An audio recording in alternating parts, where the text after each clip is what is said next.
दोस्तों, यदि आप एक बिजनेसमैन हैं तो फिर मैं आपसे यही कहूँगा कि आप इस पूरी वीडियो को ज़रूर ध्यान से देखिएगा, क्योंकि आज की इस वीडियो में एलआईसी की एक ऐसी बेहतरीन प्लानिंग मैं आपके लिए प्रस्तुत करने जा रहा हूं, जो कि आपके बिजनेस के लिए, आपके परिवार के लिए और आपके बच्चों के भविष्य के लिए बहुत ज़्यादा फायदेमंद साबित होगी।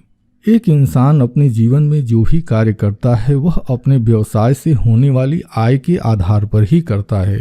यदि आप बैंक में सेविंग करना चाहते हैं, यदि आप म्यूचुअल फंड में निवेश करना चाहते हैं, यदि आप कोई प्रॉपर्टी खरीदना चाहते हैं, यदि आप अपने बच्चों को पढ़ाना चाहते हैं, यदि आप अपने बिटिया की शादी के लिए प्रबंध करना चाहते हैं, तो यह सारी चीज़ें आपके व्यवसाय और उस व्यवसाय से होने वाली आय के ऊपर ही निर्भर करता है। और एलआईसी की यह जो बिजनेस प्रोटेक्शन प्लानिंग है, यह आपके बिजनेस की सुरक्षा के लिए बहुत ज़्यादा फायदेमंद साबित होगी। तो आइए अब हम समझते हैं कि एलआईसी की यह जो बिजनेस प्रोटेक्शन प्लानिंग है, इससे क्या लाभ होता है।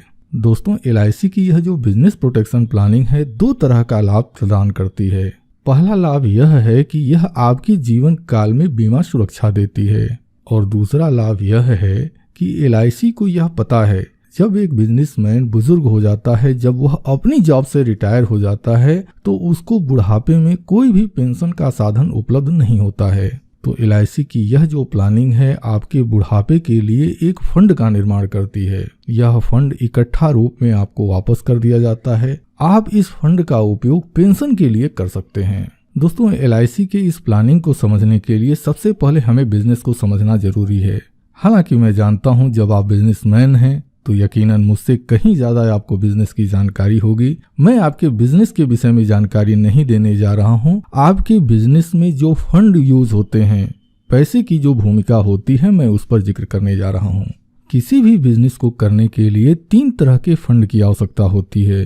पहला फंड, यदि आप एक दुकानदार हैं तो यकीनन आप अपने दुकान में कुछ प्रोडक्ट रखते होंगे। जैसे मान लीजिए यदि आपका एक जनरल स्टोर है तो आपके जनरल स्टोर की दुकान में तमाम तरह के जनरल स्टोर से संबंधित प्रोडक्ट पड़े हुए होते हैं।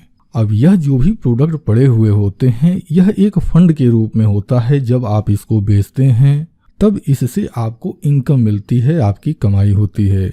दूसरा फंड आपके ग्राहकों के बीच में आपके द्वारा दिया गया उधार रुपए के रूप में होता है। मुझे यकीन है कि हर बिजनेस में कुछ न कुछ उधारी का धंधा होता ही होता है। तो यकीनन आपके पास भी कुछ ऐसे ग्राहक जरूर होंगे जो आपसे सामान खरीद कर लेकर जाते होंगे, लेकिन पैसे का भुगतान कुछ दिनों के बाद या 1 महीने के बाद जब उनको पेमेंट मिलता है तब वो करते हैं। इसके बाद आपका बिजनेस प्रभावित न हो, इसके लिए आपके गल्ले में या फिर आपके सेफ में कुछ न कुछ पैसे जरूर पड़े हुए होते हैं।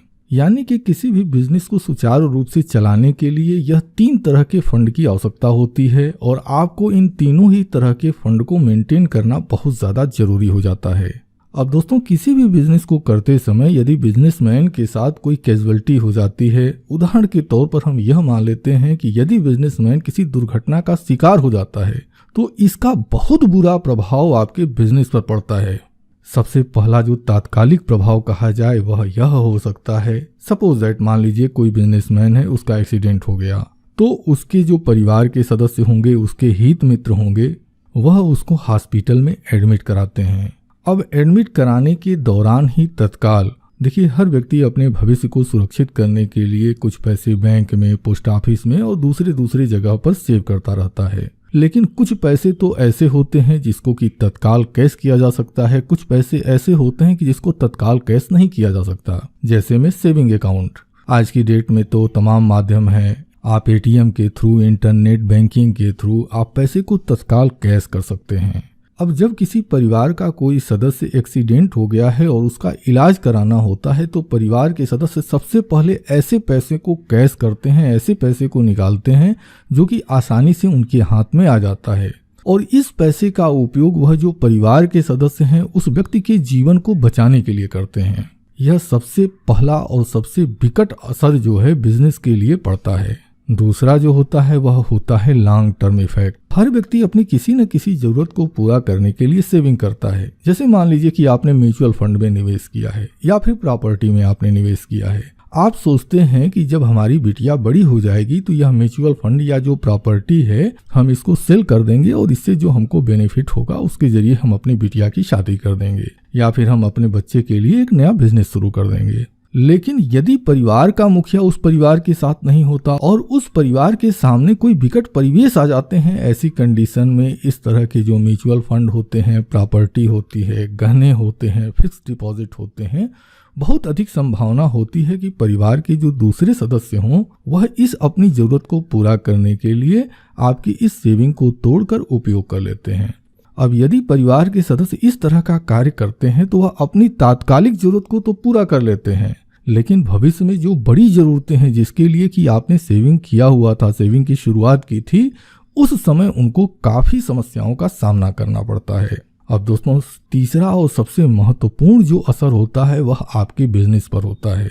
अब देखिए, जब आप अपने बिजनेस को कर रहे होते हैं तो आपके दुकान से तमाम लोग उधार पर सामान लेकर जाते हैं, लेकिन जब उनको यह पता चलता है कि दुकानदार की डेथ हो गई है तो ऐसी कंडीशन में वह लोग विभिन्न तरह के बहाने बनाकर, जैसे में कि हमने उनसे उधार लिया ही नहीं था या हमने लिया तो था उनको पैसा दे दिया था, ऐसा कुछ बहाना बनाकर अधिकतम लोग वह जो देनदारी है उससे अपने आप को बचाने की कोशिश करते हैं। अच्छा, दूसरा बहुत बुरा असर पड़ता है और वह यह होता है कि देखिए, जब आप किसी बिजनेस को कर रहे होते हैं तो आप भी बड़े महाजन के यहाँ से जाकर आप कुछ न कुछ अपनी दुकान का सामान लेकर आते हैं और वह इस शर्त पर लेकर आते हैं कि हफ्ता दिन, महीना दिन के अंदर आप उस सामान की बिक्री कर देंगे और बिक्री करने के बाद जो पैसे आपको मिलेंगे इससे आप महाजन के कर्जे को चुका देंगे।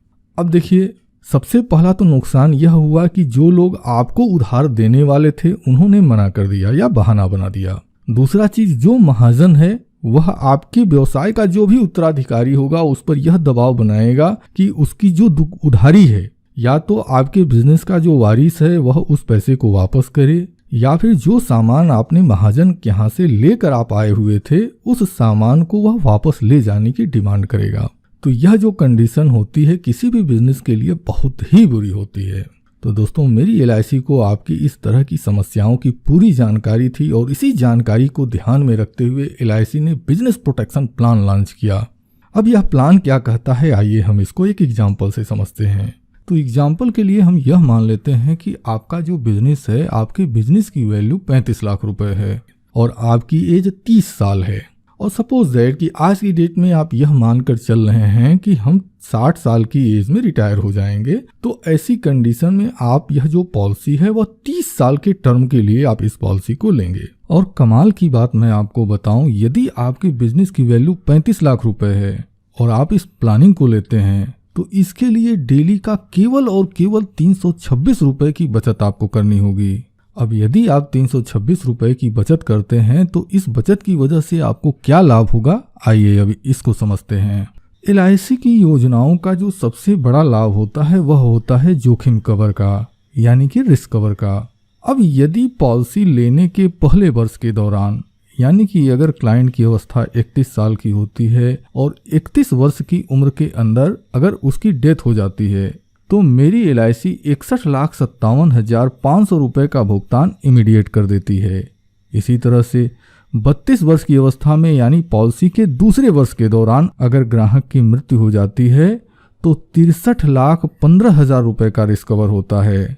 33 वर्ष में 64,72,500 रुपये और 34 वर्ष की अवस्था में यह जो रिस्क कवर है 66,30,000 रुपये का हो जाता है। यानी जैसे जैसे आपकी उम्र बढ़ती जाएगी, पॉलिसी की अवधि बढ़ती जाएगी, वैसे वैसे यह आपका जो जोखिम कवर है वह भी बढ़ता जाएगा। LIC को यह भी पता है कि हमारे बिजनेसमैन को समय समय पर पैसों की आवश्यकता पड़ती है, तो LIC ने इसमें यह भी व्यवस्था बनाया है कि आप अपनी इस पॉलिसी के ऊपर ही जब भी कभी आपको जरूरत समझ में आती है आप लोन के लिए अप्लाई कर सकते हैं और आप इस पॉलिसी से लोन ले सकते हैं।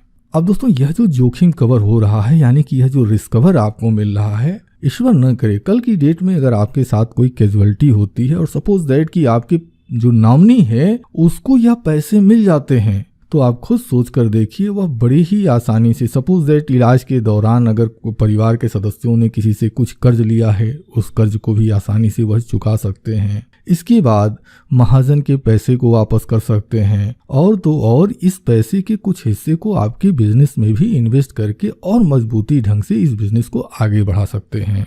और दोस्तों इसी तरह से अगर आप ध्यान दिए होंगे तो आपने देखा LIC की यह पॉलिसी जैसे जैसे बढ़ती चली जाती है, यानी कि इसकी प्रीमियम जैसे जैसे जमा होती हुई चली जाती है, इसका जो जोखिम कवर है यानी कि जो रिस्क कवर अमाउंट है वह बढ़ता चला जाता है। अगर आप 58 वर्ष की एज में अगर आप देखें तो यह जो जोखिम कवर है 1,31,75,000 रुपए का हो जाता है। इसी तरह से जब ग्राहक की उम्र 59 साल की होती है यानी पॉलिसी 29वें वर्ष में होती है, तब यह जोखिम कवर अमाउंट 1,37,52,500 रुपए का हो जाता है। इसी तरह से पॉलिसी अपने आखिरी वर्ष में जो रिस्क कवर का लाभ देती है वह होता है 1,45,75,000 रुपए का। अब जब पॉलिसी 30 वर्ष की अवधि पूर्ण कर लेती है यानी जब ग्राहक की अवस्था 60 साल कंप्लीट हो जाती है, तब यह पॉलिसी मैच्योर हो जाती है और पॉलिसी की मैच्योरिटी पर यह जो पॉलिसी है इससे लगभग 1,20,75,000 रुपए का भुगतान आपको मिल जाता है। आप इस पैसे का उपयोग अगर आपको जरूरत समझ में आती है आप इस पूरे पैसे को ले लीजिए, और अगर जरूरत समझ में नहीं आती है तो इस पैसे को आप अपने रिटायरमेंट फंड के रूप में उपयोग कर सकते हैं। यदि आप चाहें तो आप LIC के ही पेंशन प्लान में इसको कन्वर्ट कर सकते हैं। हाँ, यह अलग बात है कि यह जो पैसे हैं जब आप इसको कन्वर्ट करेंगे उसी समय यह निर्धारित होगा कि यह जो पैसे आप कन्वर्ट कर रहे हैं इससे आपको कितना पेंशन मिलेगा, यह उसी समय डिसाइड होगा। तो दोस्तों मुझे पूरा भरोसा है कि यह जो प्लानिंग है आपको पसंद आ रही होगी, तो फिर देरी किस बात की है। देखिए LIC के पॉलिसी की जो प्रीमियम होती है वह अलग अलग उम्र में अलग अलग होती है। ठीक इसी तरह से अलग अलग लोगों के जो बिजनेस हैं वह बिजनेस अलग अलग अमाउंट के हो सकते हैं। उदाहरण के लिए कोई बिजनेस 5 लाख रुपए का हो सकता है तो कोई 25 लाख का हो सकता है, कोई 50 लाख का हो सकता है तो कोई 2 से 5 करोड़ का भी हो सकता है।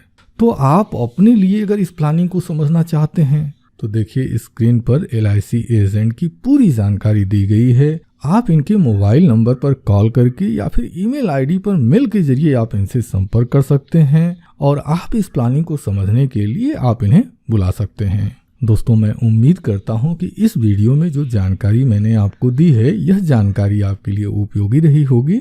तो दोस्तों इसी शुभकामना के साथ कि आप और आपका पूरा परिवार खुशहाल हो, स्वस्थ हो और आपका आर्थिक भविष्य समृद्ध होता रहे, इसी शुभकामना के साथ मैं अपनी इस वीडियो को समाप्त करता हूं। आपने अपना कीमती समय हमें दिया है, इसके लिए मैं आपका दिल से आभारी हूं। धन्यवाद। Thank you very much.